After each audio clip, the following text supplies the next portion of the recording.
Ok.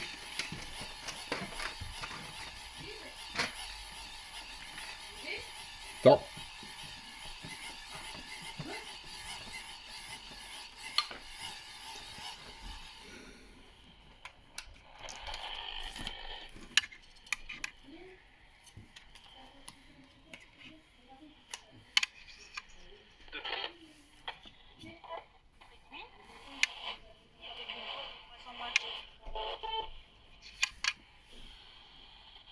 Stop, stop, stop.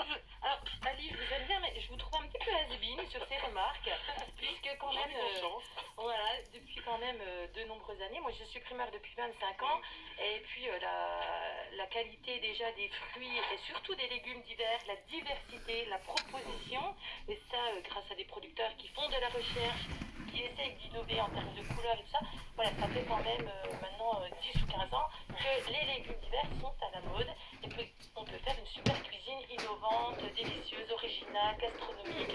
J'ai plein d'idées. Alors, c'est vrai que spontanément, on est tous beaucoup plus attirés par les légumes de printemps, d'été, surtout d'été, parce que c'est très coloré, parce que c'est très joyeux, et surtout parce que c'est souvent très simple à préparer. Les légumes d'hiver nécessitent, c'est vrai, pour la plupart, un tout petit peu plus de préparation. C'est vrai qu'une tomate, vous la coupez en quatre, vous mettez 3 grains de sel, un trait d'huile d'olive, c'est merveilleux. Les légumes d'hiver nécessitent un tout petit peu plus de boulot. Mais ça vaut la peine de s'y intéresser car l'hiver est quand même relativement long. Si je puis me permettre, c'est quand même les légumes qui ont les saisonnalités les plus longues sur l'année. Un légume d'hiver classique, il est là pendant 6 mois quasiment. Oui, alors en plus presque toute l'année, hein, sur tout ce qui est crucifère, voilà, bien sûr c'est la saison des fleurs en ce moment, mais ce sont des légumes qu'on trouve toute l'année, donc on va les accommoder différemment parce que c'est pas la même saison. Moi je reviens quand même un peu sur le plaisir d'être à table dans l'hiver. L'été, bon, on va faire on va manger plus vite, c'est plus léger, on prend moins de temps. Quand même, l'hiver, on a ce plaisir de se retrouver. Alors, après la raclette, effectivement, il faut quand même le lendemain manger un petit peu de choux, de potés, de poireaux. C'est très réconfortant. En fait, ce sont des légumes qui peuvent être très très réconfortants et qui ne nécessitent pas, justement, beaucoup de matière grasse pour être agréables, confortables, rassurants, etc. Docteur Laurent Chevalier, on reviendra précisément sur les vertus nutritionnelles de quelques légumes d'hiver. Ces végétaux d'hiver sont une mine d'oligo-éléments et de minéraux, hein. Absolument, et puis aussi de vitamines. Ça contient beaucoup de substances actives qu'on appelle les flavonoïdes, qui sont des protecteurs, des véritables protecteurs pour les cellules. C'est-à-dire que ça protège l'ADN de la cellule. L'ADN de la cellule, c'est à l'intérieur du noyau de la cellule et il peut s'abîmer à cause de radicaux libres, etc. Et tous ces légumes vont protéger, vont limiter le risque de mutation. S'il y a des risques de mutation, il y a des risques de cancer, etc. Donc ce sont véritablement des aliments protecteurs. Et je crois que c'est une bonne occasion l'hiver de changer un petit peu, de prendre par exemple des topinambours. Moi je suis très, vous savez, on est très pour les légumes de saison, même si on peut en trouver toute l'année. C'est le moment d'utiliser un petit peu les potimarrons. Moi ce que je vois au niveau, quand on parle de ça en consultation à nos patients, en fait on s'aperçoit d'une chose, c'est qu'ils ne savent pas les cuisiner. Et toute la problématique, je dirais, est là. Mais là, on a des produits qui sont intéressants. Le bêta-carotène, par exemple, que l'on a, les anthocyanes, les lycopènes, le lutéine. Et tout ça, ce sont des produits qui sont intéressants. Alors, pour l'anecdote, entre guillemets l'anecdote, pour le bêta-carotène est un véritable protecteur. Et donc, on le retrouve dans la carotte, par exemple. Hein. Voilà, on le retrouve dans la carotte, notamment. Et on s'est dit, mais cette molécule, elle est extraordinaire, c'est une pro-vitamine A. La vitamine A permet d'avoir une bonne immunité, permet d'avoir une bonne vue, etc. Donc du coup, on s'est mis à proposer du bêta-carotène sous forme de complément alimentaire. Et là, sauf que la molécule, dans son ensemble, dans le fruit avec tous les composants, est extrêmement protectrice, on s'est aperçu qu'au contraire, elle pouvait être délétère.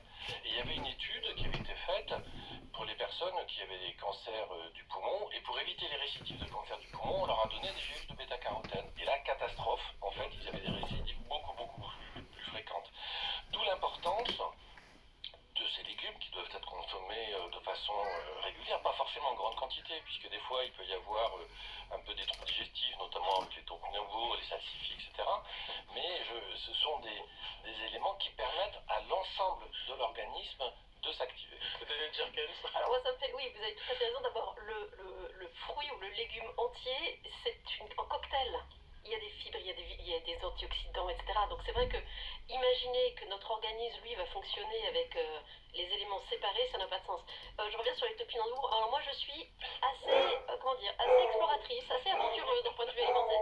Alors, je dois avouer que moi, typiquement, le topinambour, je n'y arrive pas. C'est-à-dire que quelle que soit la manière dont c'est cuisiné, je me transforme en gazoduc.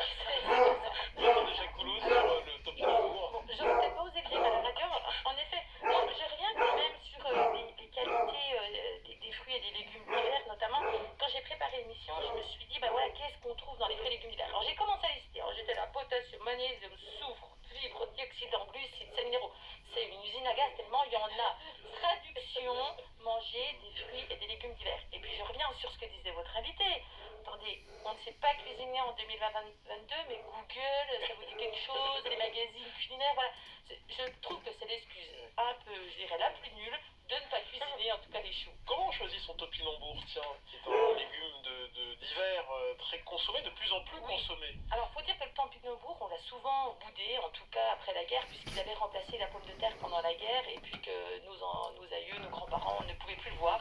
Je dirais qu'en général, pour les fruits et légumes d'hiver, il faut choisir des légumes qui ne soient pas mous, pas flétris, qui aient une peau saine. Et puis, je dirais que pour le topinambour, il y a quand même différentes variétés. Et puis, il y a des variétés qui sont très grumeleuses, qui sont difficiles à éplucher. Et puis, bon, on n'a encore pas commencé à cuisiner, on en a déjà marre. Alors que maintenant, quand même, en faisant des recherches, des croisements, et voilà, grâce aux producteurs, on arrive à avoir des légumes qui soient beaucoup plus faciles à préparer. Alors, Angèle Ferremag. Et alors moi j'ai deux choses à dire par rapport au topinambour. Déjà, un peu comme le gingembre, pour les éplucher, on n'est pas obligé de perdre la moitié. On peut prendre une petite cuillère et râper en fait, et ça part très facilement.